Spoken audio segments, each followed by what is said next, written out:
Your cabin number? 22.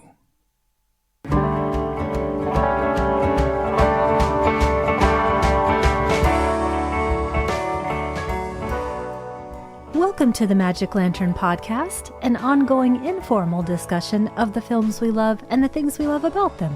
I am Erica Long. And I am Cole Rolane. Each episode of the Magic Lantern will be devoted to one film that we alternately select, and we will discuss why it is significant to us. Just a note, whether the film is a classic or a more contemporary title, this will be an in-depth discussion that will include explicit plot details and potential spoilers. We're at episode 155. Back to Cole's choice. What are we talking about today?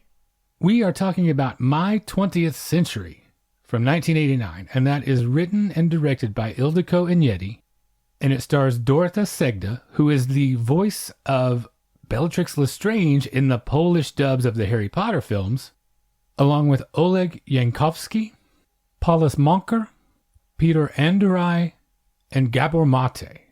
It's about twin daughters, Dora and Lily, born in Budapest near the end of the 19th century.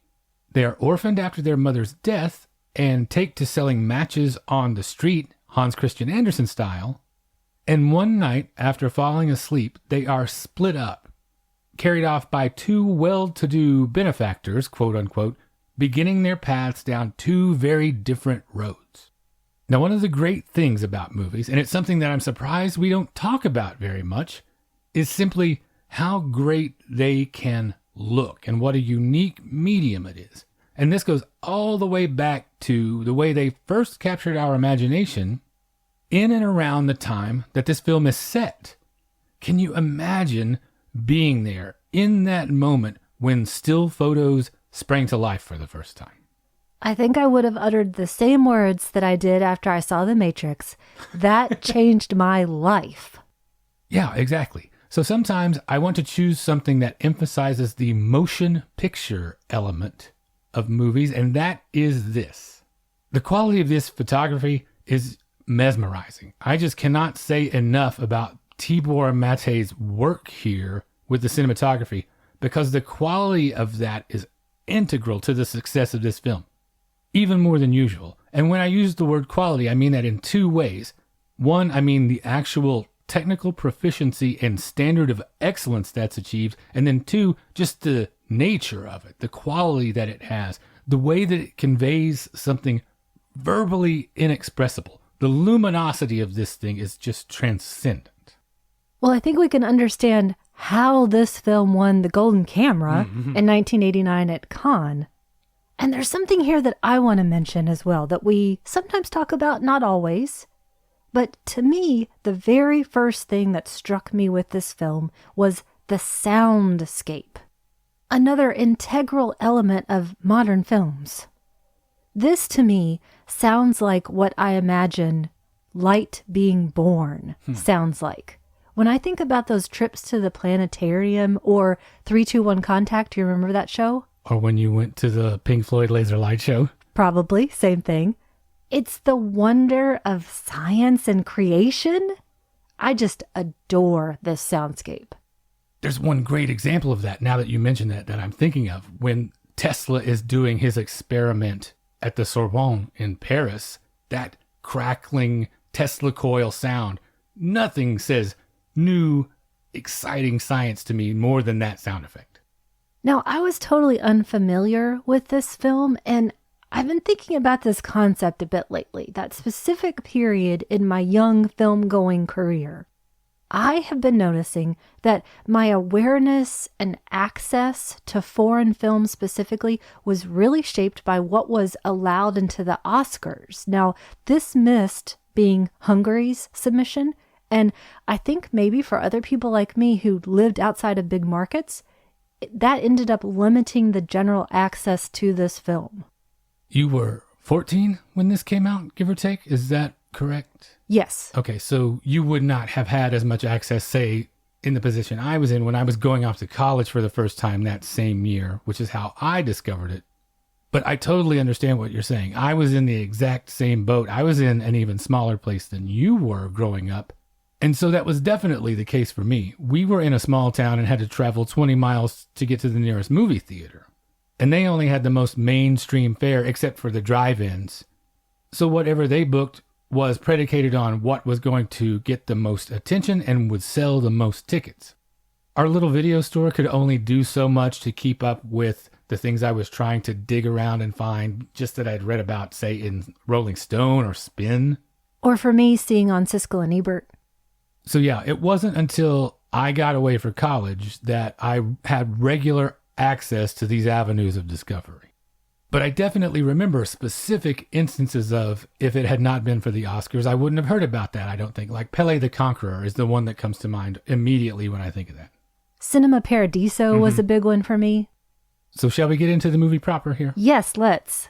I am in love with this thing right away because the opening credits look like they could be a Magic Lantern presentation, was the first thing I thought. Is this the year that I finally get my own Magic Lantern? Should we build a new wing right now for hundreds of glass slides that need to be specially stored? You're going to have to ask Santa.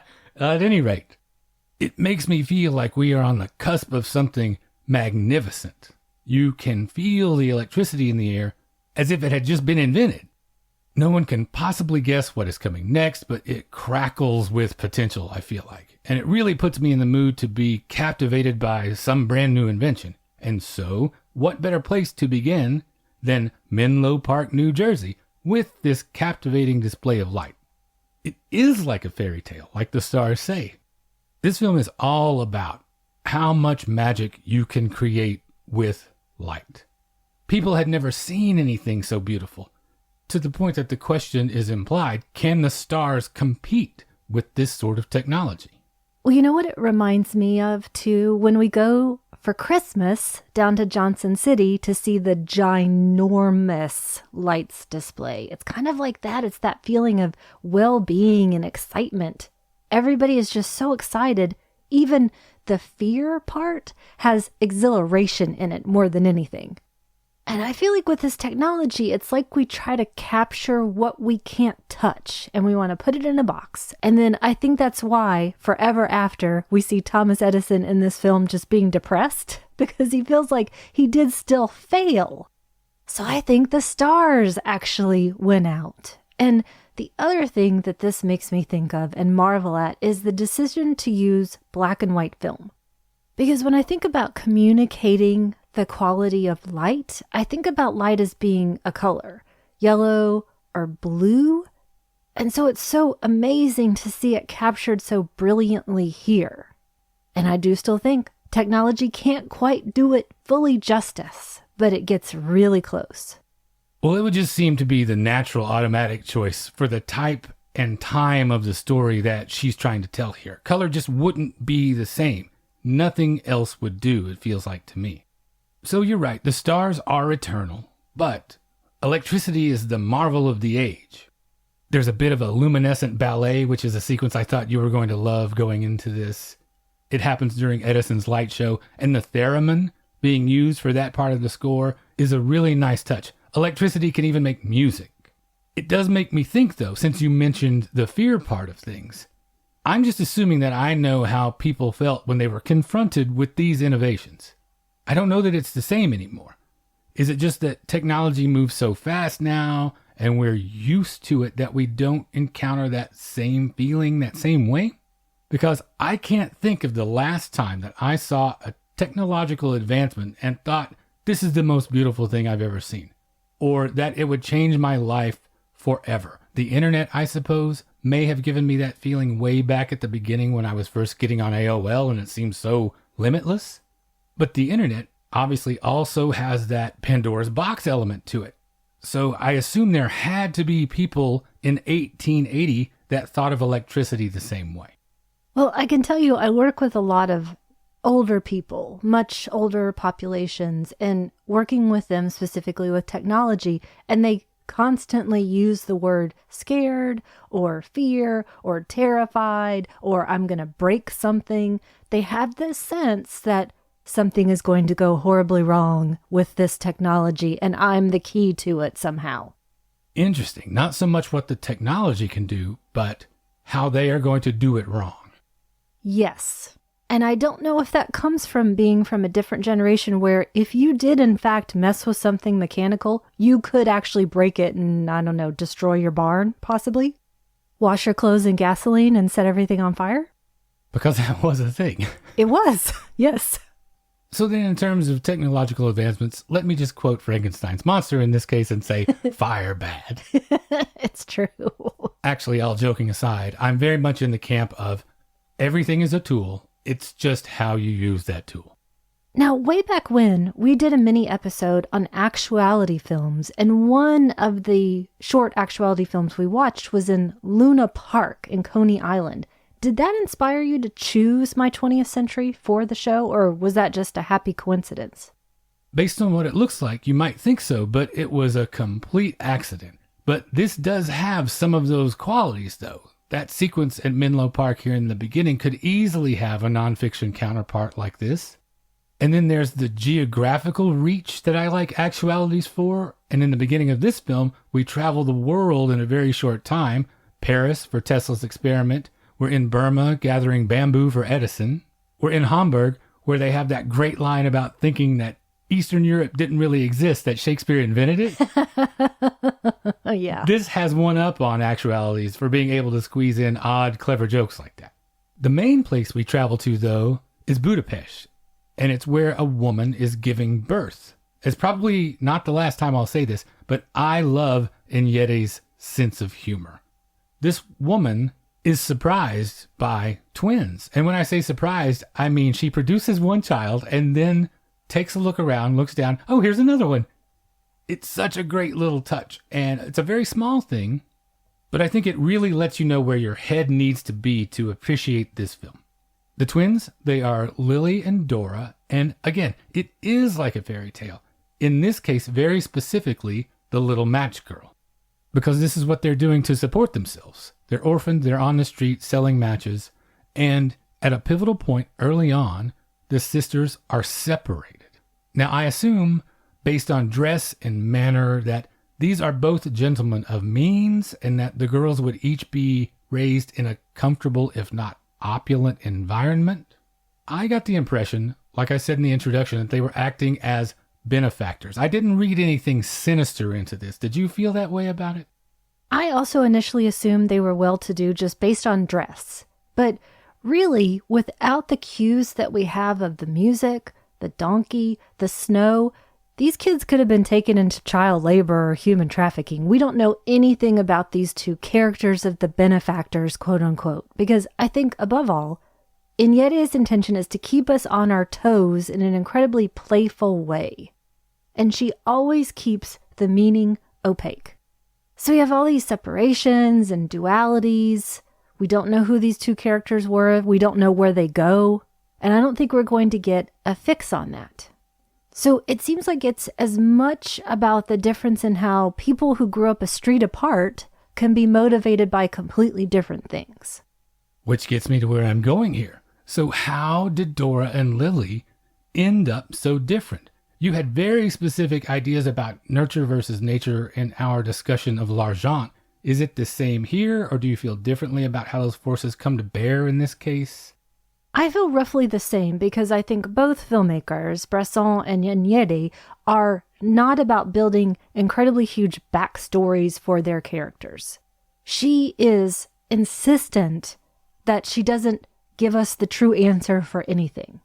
And we are going to hear throughout the film philosophical musings about the nature of the female, the nature of male. And to me, we take those to be incorrect. So I am falling once again on nurture.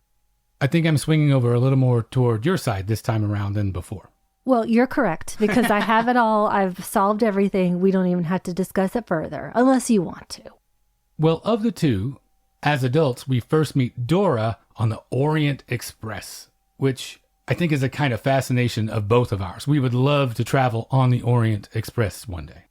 Yes, it costs $1 billion, so that may be away in the distance unless we get a mission like Lily's. It's the new year. It's a wonderful environment. She says she's always lucky. I really feel that to be true.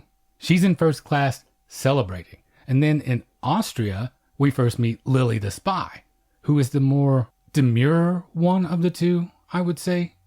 I've seen her described as timid, and I disagree with that. But she will be traveling third class, or less, cargo class, basically. And when this train pulls into the station, I'm just overwhelmed by how beautiful everything is. Dora's face in the train window framed by that frost, the clock striking midnight. I love everyone's miniature celebrations and the passing of secrets that we see as the camera tracks past all these compartments. I don't know if it's the same for you, but New Year's is a very bittersweet holiday for me. I feel like there's a built-in note of melancholy to it, and I can't describe exactly where that comes from in me. But it's perfect for this narrative where it sits in history. Because this scene on the train, we are significantly moving toward the striking of the clock and ringing in a new year, and it's all a microcosm. It's a brilliant metaphor of the waning aristocracy in Hungary at this time, not realizing that they are having one last party as they are faced with the twin, get it, threats of the dissatisfied poor and working class rising up, and then the looming specter of World War I as well. So this track that is carrying them, it leads them toward a change that is much larger than they can understand in their revelry. Because I don't know about you, but I definitely respond the most to the one image of the multiple people smushed up against the class. Yeah. These are the people in the cars that we would be riding in. And I love all of this fin de siècle touches everywhere that we see. It's such a beautiful period that's captured so well, but without any sort of gilding to it. It seems like it was beautiful and it was grimy at the same time, and we see both of those. So you mentioned at the top of the show picking this because it is such a great example of the beauty of the moving image. So can you remember our last big feast for the eyes like this? If we're just talking about the show, I would probably say Black Narcissus. Would you agree? That is a great one, yes. That was back in November. And then just going back through my letterbox diary, The Man Who Planted Trees would be high up there. Oh, yes. Thank you for reminding me. And then The Mad Fox. Both of those toward the end of last year. And each one looking so incredibly different and playing with light in different ways. So we've now met both the grown-up Dora and Lily. And I have to say, I love both of these characters. And Dorota Segda, she does an astonishing job at imbuing them with distinct, equally believable personalities. Even when they're sleeping, you can feel the difference, which I think is the thing that impressed me the most.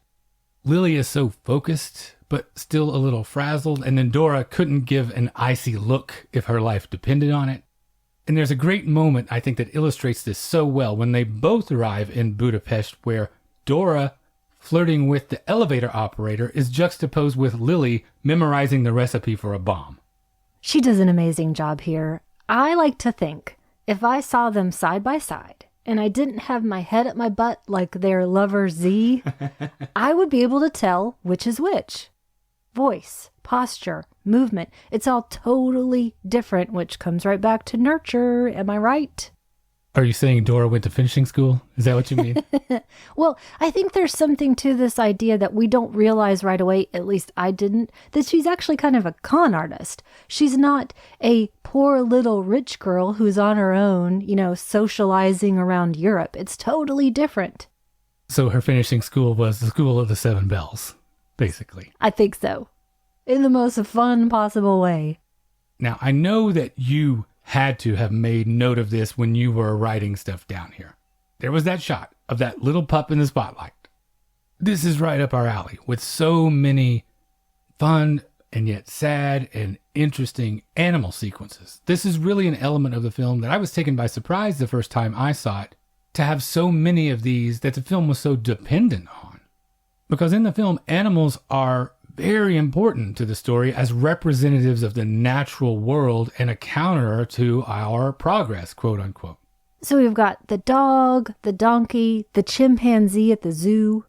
Yeah, exactly. We see this Pavlovian dog hooked up for his experiment, and the stars in the sky are doing their thing, intervening and they show the dog movies. They screen some images for him, and it's a nice little nod to those things that cinema can show us about the greater world, our world at large, and how it can inspire us. In this case, it unlocks everything for this dog. It shows the joys and the dangers, and the dog ultimately breaks free and escapes to the countryside, I assume from here on living his best life. I would assume so too. At least that's what I hope. I don't think Inyete would let us down. You say that, but it's countered by this sequence with the chimpanzee at the zoo, actually. And the chimp is telling the story about their capture, the moral of which is basically, so much for my curiosity. That is true. But I do envision a world in which the chimp escapes as well. The chimp's going to pull one on everybody at some point. True. I've seen enough Pan and James to know that chimps can do anything. They can be firefighters. They're amazing. Yeah, he's going to find the dog, and they're going to join up and they're going to pull crimes, I think, but in lovable ways, like stealing hot dogs. Well, so not once, but twice now, it's animals that are teaching us some of the most significant lessons in the movie. And then you have the completion of our animal trinity with the donkey leading the twins to their mother and then later back together in the finale. This savior/messiah connection, I don't think can be overlooked because the whole thing starts with stars literally attempting to gain the attention of a wise man, that being Edison in this case, before directing us to the east for a modest and somewhat miraculous birth. And I don't think that that can be a coincidence. But then on a more secular level, I just love what Inyete has to say about the donkey. In general, the donkey is her favorite animal, and she said, I should like to be as wise and patient and peaceful and helpful to others in a simple way as the donkey is, but he is much better than me at the moment, which is a sentiment that I can thoroughly relate to. As hard as it is to pull away from the animals, let's get back to our twins here. When Dora is visiting a sanitarium here, we have this curious shot of the egghead director of the sanitarium completely blocking our view of her. That is my single favorite shot in the film.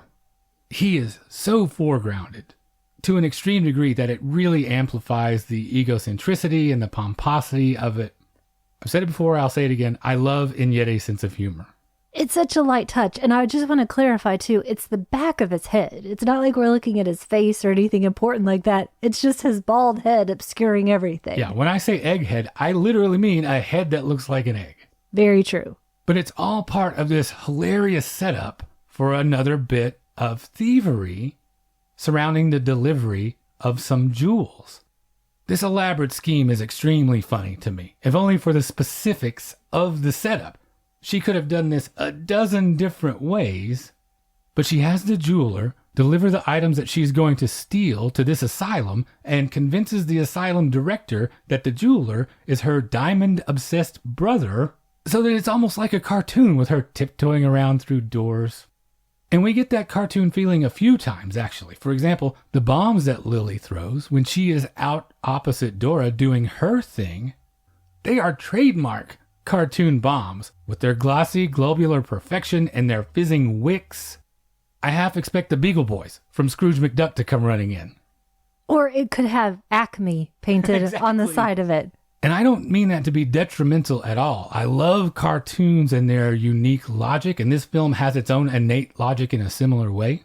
But I saw one particular reviewer reference the cartoon nature in kind of a dismissive way, and it just made me feel like they weren't willing to free up their imagination, and that they must feel that serious subjects must always be treated soberly and with great reverence, which I completely disagree with. But do you think it's too disordered to be effective? At any point were you thinking, if this was a more straightforward narrative, I would enjoy this more? A big fat nope with a huge eye roll. You just have to give yourself over to the film, and that is what Inyete wants us to do, and that's what she does in her own viewing life. Watch it with a smile on your face. Go smack some people on the rump, if you know them. Take a train trip. Don't throw any bombs unless they really deserve it. But truly, I don't know that this is necessarily a true examination of the forces at work at the turn of the century in Europe, anarchy, capitalism, whatever, and I don't need the answers to that. This is a delectable and exhilarating film. I think if you liked Jewel Robbery with William Powell that we've mentioned on the show, you're going to like this. Well, speaking of bombs, there's a huge metaphor here for me, for you, talking about going to see movies and enjoying them. The bomb that Lily throws, one of them, interrupts this public viewing that is set up with these multiple projectors. I love this shot of these multiple projectors. And given the film's preoccupation with modern advancements and the way that moves us into the future, or the future being now, what do you make of this anachronistic inclusion of this helicopter footage in this bank of films? Because the first operational helicopter wasn't built until 1936. So why do you feel like it's in here? It made me think a lot of Daisies, by the way. I was just having a good time. I was more occupied with the presentation space and those beautiful stairs, the way they were painted. I just loved that. I think you're right when you say approach this without putting too much stock in a straightforward thing here. I feel like the playfulness of the footage is why it was included. It was almost like the helicopter was dancing on air. I agree. I don't think that we need to search necessarily for one-to-one metaphors for everything. And it does make nods to the early days of film in all sorts of ways, even down to the names of the girls being meant to invoke Dorothy and Lillian Gish. I also think it helps looking at Agnetti's career before this. So this was her first full-length feature film, her first non-short, her first non-experimental film. So I think she definitely comes from that world. Well, then it makes sense why she completely appeals to me in every way, both in terms of her execution and her philosophy. And speaking of philosophy, we have a big one coming up here. Lily attends what at first seems to be a suffrage/equal rights lecture by Otto Weininger, until it takes a hard right into Weininger's regressive proto-fascist stances on sex and gender roles. Yeah, this is just about the worst bait and switch. I showed up to get a free buffet and now you're trying to sell me a timeshare. All the same, Lily does not walk out of this thing. Why do you think that is? Because she's sitting here being accused of being amoral, which I wouldn't necessarily have much of a problem with if I was her, but also alogical to the point of being non-existent. This is where we come to my favorite character moment, the specifics of her not walking out, with that whole women's nature is entirely sexual, but men are still logical. That look on her face. I feel like that at some point every single day in my life about something, and I know you do too. My favorite ironic character touch here is Weininger's response and growing intensity as this goes on. Would you describe Weininger's response to this whole thing as maybe hysterical? I would. Good work there. He was a bit self-important in real life and high-strung, obviously, as when his book didn't take off the way that he thought it should, he shot himself at age 23. Did he succeed in taking his life? Not immediately. He shot himself in the chest, and it took maybe over the course of a day for him to finally succumb to that, but he didn't last very long. Typical. Drama queen. I do really like the placement of this scene, I have to say. At first, it seems like a bit of a comic interlude, maybe, but then it becomes something larger. When you pull back and look at the larger theme of the 20th century being full of watershed moments, this takes on immense significance. We look at all these things like electric light, motion pictures, the telegraph, but right in the middle, the centerpiece here is concerned with the political and sexual agency of women. And it begs the question of unfulfilled promise. The same way with technology that we think we were promised there'd be flying cars by now, there is the personal and political analog of that. And it's a text-metatext thing as well, because it's indicative of the way that this film successfully straddles wonder and disillusionment, too. You mentioned it already. This Edison is the perfect embodiment of that. At one point after attending this lecture, Lily says to Z, the man who is involved with both her and Dora, though he doesn't know it, that chauvinist tyrants like you will be swept away. But the way she says it, and the way that I feel like she feels like she needs him a little bit as well, do you think she truly wants him to be swept away? Well, I want to come back to a couple of shots and stories that we've talked about already. There is the bald head in the sanitarium. There is the story that the chimp tells about being captured and raised in captivity, which reminds me of both girls. Maybe at this moment she's also thinking about the man who quote-unquote rescued her, the benefactor. You put that together with the lecture, and Z is the only man around. He's the only man who's actually listening to her right now. So whether she's truly aiming at him or not, I don't know. But I do think, like you say, it's a compendium of all of these issues and feelings. And also, we know he can't tell the women apart, so he is kind of a chauvinist. One little note that I like here too, I really enjoy the way this exchange, a lot of it takes place with a literal wall between them. And I think that detail may also be more significant to European viewers than Americans. We're not used to that, but this notion of this huge immovable barrier separating cultures is something that so many Europeans grew up with and have lived with for a huge part of their lives.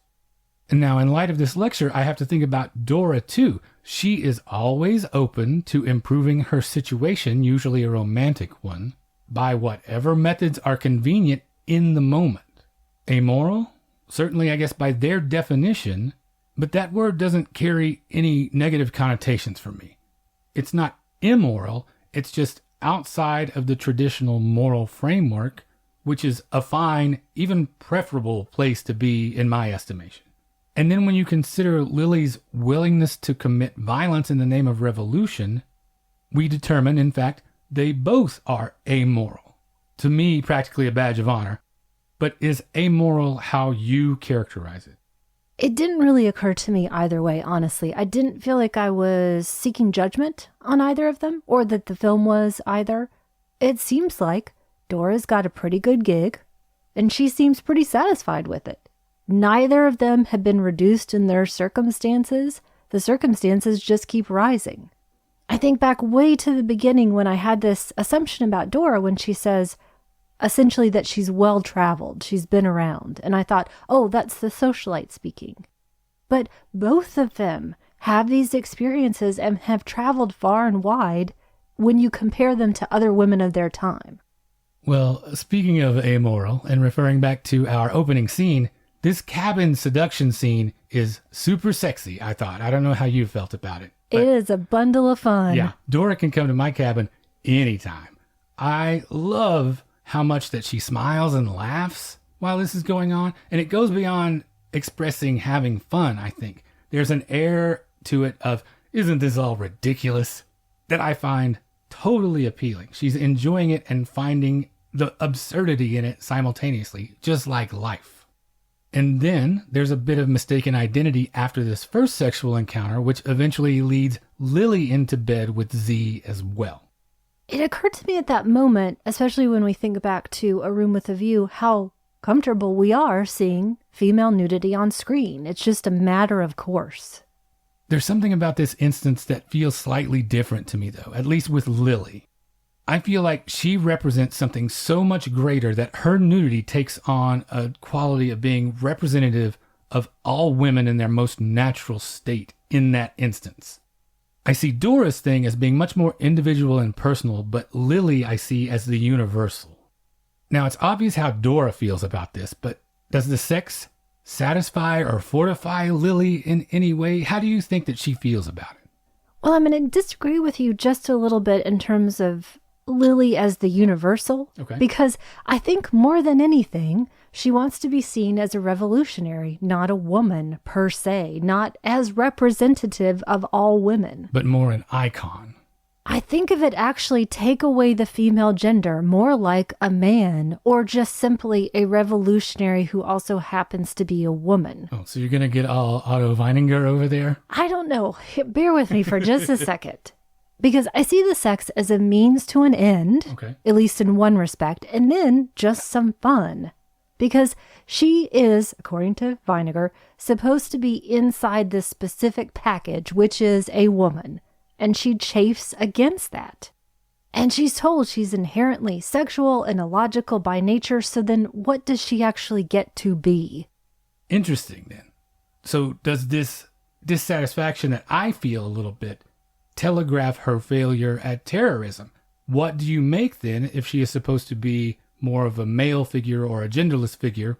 how is that reflected in her impotence at actual revolution? Because it's more symbolic than effective at achieving its political aims. Her bombs don't strike their targets, or in fact even go off in some cases.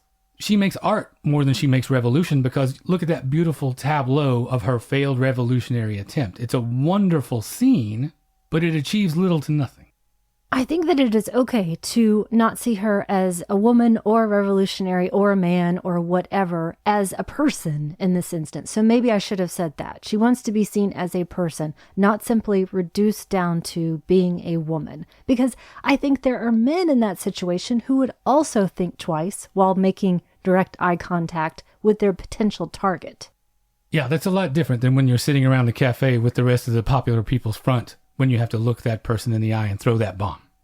I think it again comes back to a testament to Segda that she has, as these two characters, the least amount of dialogue. We hear much more from the men than we do from her. And yet, I still feel that she's the center of the film. Or excuse me, I should say, they both are the center of the film. And I think it is pretty impressive that Nyede has made what I feel to be a feminist film, at least one that questions these roles, when you have the women with the least amount of dialogue of all the characters. I think it is incredibly effective to abstractly present their hopes and dreams rather than have some dialogue that might be too precious or too on the nose, because these are ideas that are difficult to talk about without them being in danger of being talked to death. You look at some of Whit Stillman's work, for instance, much lower stakes when it comes to it, and yet you talk about characters that need to can it with the chatter sometimes. I would much rather that you show me the interior life. Show me the wordless decision not to throw the bomb instead of chatting in a cafe forever.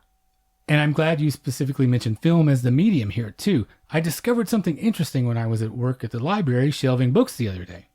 And that's if it's a fiction narrative, especially a film, I'd give it more leeway, I discovered. If it's a contemporary literary memoir of the Oprah Book Club variety, for example, with similar themes of sexual awakening or quasi-spiritual quests, etc., I more often think, hey, easy with your self-congratulation on learning something that we all knew already.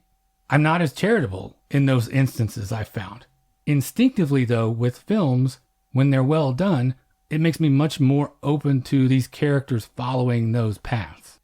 So that means that the film of Eat, Pray, Love is your favorite movie. Boom. I'm not sure I totally agree with that either, at least from my standpoint. I've got a couple of recent cases in point, also from the library. Karen Slaughter is a pretty popular author, and she has this book, Pieces of Her. And the protagonist is 32 years old, and she is practically in a fetal position every moment of the story. Are these mystery thriller type things, or is this something else? Okay. Yes, you nailed it. She's experiencing every single thing for the first time at 32. I want to punch her in her damn face.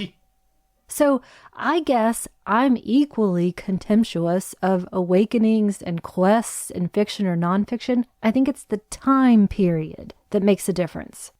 The time period, and then based on what you're describing, just the ability to stand up and face whatever's coming. Yeah, these characters haven't done anything to make me contemptuous of them. To me, it seems like they're pretty dang cool because they're pushing very specific boundaries. And just as one example of that whole film affects me in a different way, we've got this finale here with nods to everything from Charlie Chaplin's The Circus to Orson Welles' The Lady from Shanghai, because it ends in this house of mirrors. And Dora and Lily finally find each other again. And then I think Z finding them together in this particular environment leaves the door open a little bit for it to not quite be real to him. If he'd run into them both in the street or at a cafe, it would ground it so much in the real world that he would have to deal with this right then. But with things in the air like this, with this unreal sort of environment, the film asks him, which woman do you think you'd be happier with? Now, I think the most important element of this question for him is that he is able to reconcile that two people with disparate characters can easily be housed in what he thought was one body. So, do you think this is more about what he wants? Is this some revolutionary interpretation of the Madonna whore complex? You've got a socialist in the sheets and an anarchist in the streets. Is it just that his perception is so clouded by sex? Or is it greater than that? Is it more that we contain multitudes? It's a big duh on both counts. Okay. I was thinking that, yes, it's more about not a person, but a thing that's a projection of him, of what he wants. And like you said, I phrased it more like capitalism, meaning more, meaning everything, just not anarchy. Capitalism in the sense of consumption? Is that the connotation? Yes. Consumption, the abundance, the quantity, all of it. So, as it often is in life, he wants both, he gets neither. Which is more broadly, metaphorically representative of everything that we're talking about here. Because I mentioned I like this portrayal of Edison as sad and dissatisfied, and it's indicative of this tinge of disappointment that suffuses everything here. I have to wonder how much of that is rooted in Hungary 1989 as opposed to Hungary 1903. That's a long time in a culture for things to feel suspended and to have not turned out like we thought they would.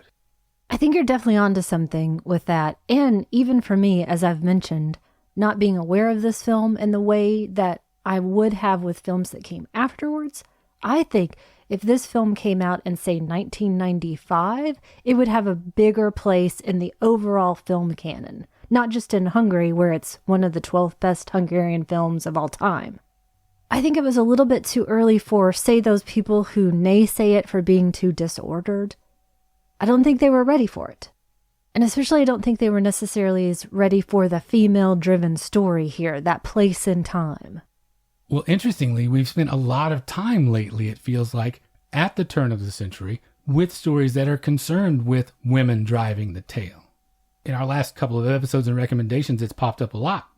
It's always fun to see how these things arise, either consciously or otherwise, because I certainly was not thinking about relating this to the Edwardian England of A Room with a View when I picked this 5 months ago for the show. And we talked about some of the other things that we saw in it right after this viewing. You had a number of things that you felt it related directly to. I saw touches of Fassbender and World on a Wire. You mentioned Daisies once already. I thought of that too if it was about twins. Celine and Julie go boating, obviously. From my last 16 choices going back to Daisies, I looked at it. I addressed this theme of duality or being through the looking glass 4 times in those 16 episodes, a full 25% of everything I've chosen for over a year. And I have to say, I think Hungary is going to be my new cinematic obsession with all of the things I've been reading and thinking about because of this. There will be at least 2 Hungarian films on my slate for the show in 2022. Oh, I can't wait. And also, Enyede has a film coming out that we have to look forward to, right. The Story of My Wife. So can't wait for that one. My wife. Okay. So, to sum up, it's about revolution on every level, large and small, personal, political, sexual. I think we think about that word revolution so differently from a lot of the rest of the world. We are much further removed from our own revolution than a lot of places, except maybe our southern states, I guess, still maybe feel a little bit of that. But as all-encompassing as these ideas obviously are, is there a drawback to dealing with such concrete, life-altering ideas in such an abstract way, do you think? Do they lose some of their impact with the sometimes whimsical approach that she takes? Okay, I think we have to remember that revolutions are heady, confusing times. I just learned something new. Thank you, Lucy Worsley. The Russian Revolution started in February by female workers, not in October. Joseph Stalin had Lenin airbrushed out of photos. I mean, is it better for our understanding of events that Eisenstein made a film that obscures all of that? I think, and you mentioned this a bit earlier, that at least your personal sexual revolutions can be dealt with whimsically and not lose their power. Yeah, you can treat subjects a million different ways, but in this case, I think it raises these episodes to the level of parables. And I think that they are perfectly in line with Enyede's convictions, and I share her distrust of conventional wisdom and the way that it's handed down, whether that's in philosophy or filmmaking. It makes perfect sense to me the way she goes about this.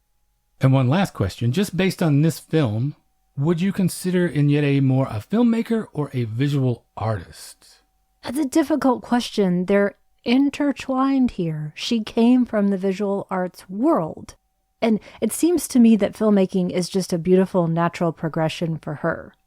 I don't see how you could look at this piece of art and not think this was made by a filmmaker. I'm thinking specifically about the feeling of the ending. Two birds, sent off separately, making their way around space and time as our two characters have, like the telegraph. And then our camera going from this narrow path into the great expanse. That's filmmaking. I mentioned the soundscape. You talked about the cinematography. I think about this purposeful use of overdubbing or non-synchronous sound, like the dialogue, and it seems like thought and reverie and life are all one. All worlds are one. I totally agree. I couldn't say it better myself. She always said that she worked on the borders of mainstream filmmaking, so I think she felt like she was a little bit between both worlds as well. But you're right. When you see this, you can't think this is anything but a filmmaker. This is beyond installation. This is beyond museum project. This is meant to be seen and experienced and heard and shared on a big screen. So, after experiencing the majesty of this, where should people go next? What's your recommendation? Well, I was inspired by this idea that I've had of the exposure of the Academy Awards. So I picked something that for me, I was very much aware of and could access from a young age. And that was The Unbearable Lightness of Being from 1998, just before this. It was directed by Philip Kaufman. He also co-wrote the screenplay, the adaptation of the novel by the same name, which I read after I saw the film.